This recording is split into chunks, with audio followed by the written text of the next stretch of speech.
तो दोस्तों जैसा कि हमें पता है बॉम्बे स्टॉक एक्सचेंज में 6000 के अराउंड कंपनीज लिस्टेड हैं। इनके जो रिजल्ट्स हैं वो टाइम टाइम पे आते रहते हैं, जो क्वार्टरली रिजल्ट्स हैं। अभी जो सीजन चल रहा है Q4 का चल रहा है, Q4 के सीजन्स के रिजल्ट्स वगैरह आ रहे हैं। डेली बेसिस पे कम से कम 40 से 50 कंपनीज हैं जो अपने रिजल्ट अनाउंस कर रही हैं।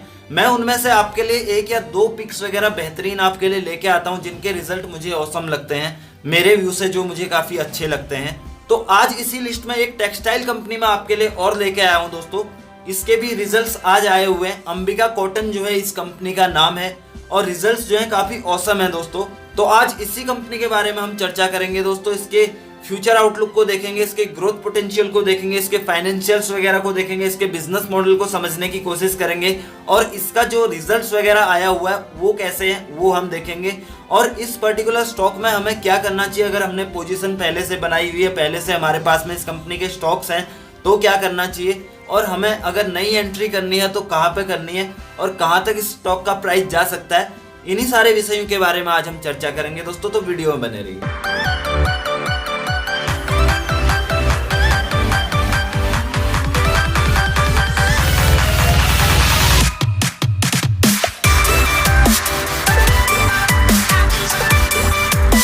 तो दोस्तों अंबिका कॉटन एक स्मॉल साइज कंपनी है। 700 करोड़ का इसका जो है मार्केट कैप है और ये कंपनी जो है यार्न्स वगैरह बनाती है। अदर टेक्सटाइल की तरह ये पूरे क्लोथ्स वगैरह नहीं बनाती, ये यार्न्स वगैरह बनाती है। यानी कि जो धागा जो यूज होता है कपड़े को बनाने के लिए, खासकर कॉटन का जो कपड़ा होता है उसको बनाने के लिए, वो ये कंपनी बनाती है दोस्तों। और इसका जो प्रेजेंस है वो इंडिया में ही नहीं, अक्रॉस द ग्लोब इसका प्रेजेंस है।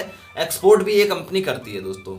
और अगर दोस्तों बात करें इसके ग्रोथ आउटलुक की, तो दोस्तों कॉटन्स वगैरह की डिमांड जो है हमेशा बनी रहने वाली है। ये डिमांड कभी खत्म नहीं होने वाली है।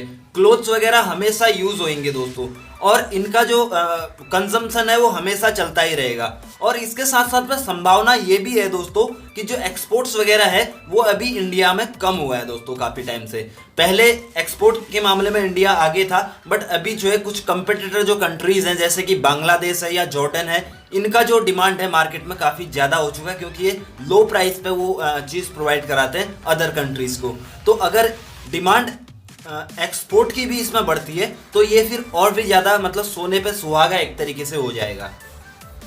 अब सीधा दोस्तों इसके क्वार्टरली रिजल्ट पे चलते हैं कि वो इसने कैसे दिए हुए हैं, उसके हिसाब से फिर कुछ हम और एनालाइज करने की कोशिश करते हैं। तो दोस्तों पहले हम इसके क्वार्टर ऑन क्वार्टर बेसिस के डेटा को देखेंगे। हमने दिसंबर का क्वार्टर लिया हुआ है और मार्च का क्वार्टर लिया हुआ है। और रेवेन्यू की अगर बात करें 192 करोड़ दिसंबर क्वार्टर में था, जो बढ़ के अभी 195 करोड़ हुआ है मार्च क्वार्टर में। 1% का मामूली सा इसमें बढ़ोतरी है। ऑपरेटिंग प्रॉफिट इसने बढ़ाए हैं जरूर, 36 करोड़ से 48 करोड़ कर रहे हैं, यानी कि 32% का इसमें जंप है। इंटरेस्ट की बात करें तो 1 crore 43 lakh interest last quarter में पे किया था, जो अभी 1 करोड़ 17 लाख रुपए यानी कि 18% का इसमें जंप है।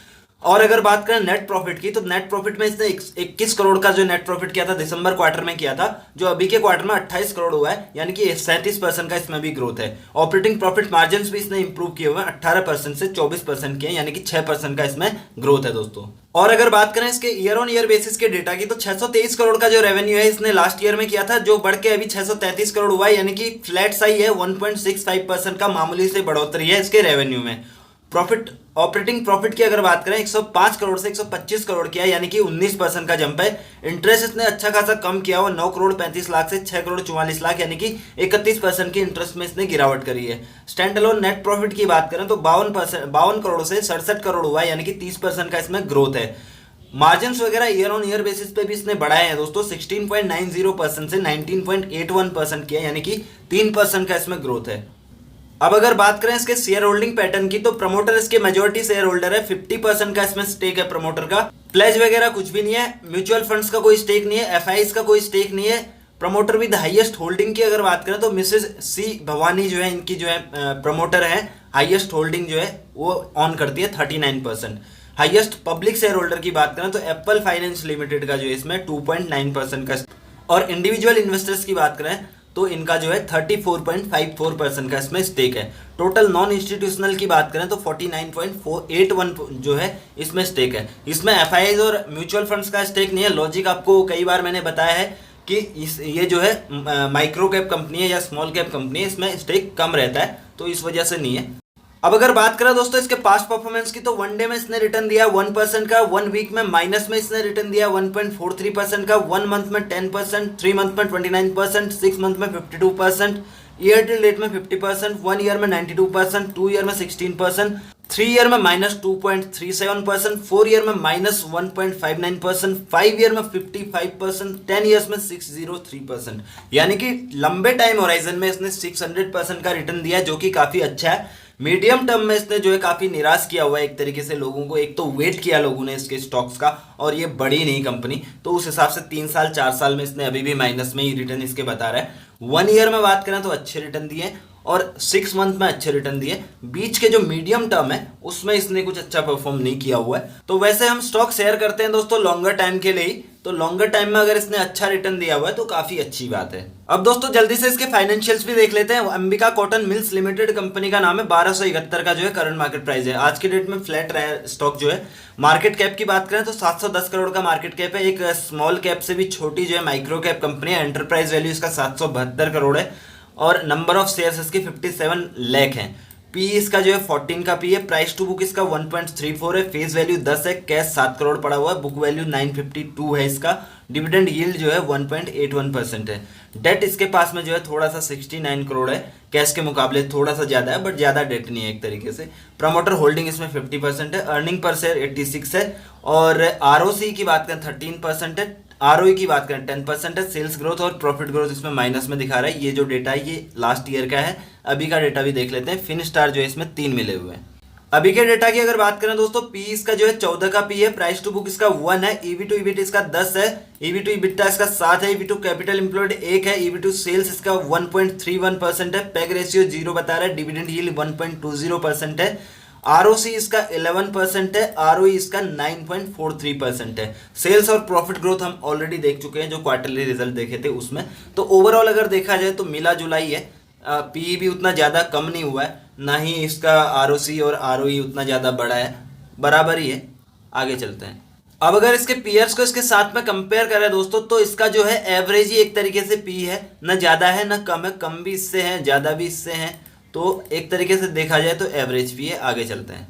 अब इसके पिछले 5 साल के रेवेन्यू और प्रॉफिट की कुंडली देख लेते हैं दोस्तों कि इसने किस तरीके से ग्रोथ किया हुआ है। 2016 में 492 करोड़ का रेवेन्यू था। 2017 में 528 करोड़ इसका बढ़ के हुआ। 2018 में 584 करोड़ हुआ। 2019 में 656 करोड़ हुआ। 2020 में 623 करोड़ हुआ। यानी कि 2019 से 20 में थोड़ा सा फ्लैट हुआ है। अदरवाइज अगर देखा जाए तो ये जो है बड़ा ही है। प्रॉफिट अगर देखा जाए, नेट प्रॉफिट 44 करोड़ इसका प्रॉफिट था 2016 में। 2017 में 55 करोड़ हुआ। 2018 में 61 करोड़ हुआ। 2019 में 63 करोड़ हुआ। 2020 में ये भी जो है थोड़ा सा कम हो गया, रेवेन्यू कम हुआ इसकी वजह से, तो 52 करोड़ ये हो गया। ओवरऑल अगर देखा जाए तो प्रॉफिट में भी कंपनी ने ग्रोथ दिखाई है। करंट रेशियो अगर इसका देखा जाए, current liability to current asset अगर देखा जाए तो आना चाहिए 1.5 और आ रहा है 3, तो बहुत अच्छा है। और सर जी इसको अगर थोड़ा और पैरामीटर पे हम देखें तो इंट्रिंसिक वैल्यू से ये जो स्टॉक है नीचे ही है। एफडी से अच्छे रिटर्न दिए, डिविडेंड भी अच्छा देती है, एंट्री पॉइंट भी अच्छा है, नो रेड फ्लैग वगैरह भी कोई नहीं है, यानी कि सर्वगुण संपन्न। अब दोस्तों बात करते हैं कि ये जो पर्टिकुलर स्टॉक है इसमें बाइंग कहाँ पे कर सकते हैं हम लोग, वो जरा इसमें हम देखने की कोशिश करते हैं।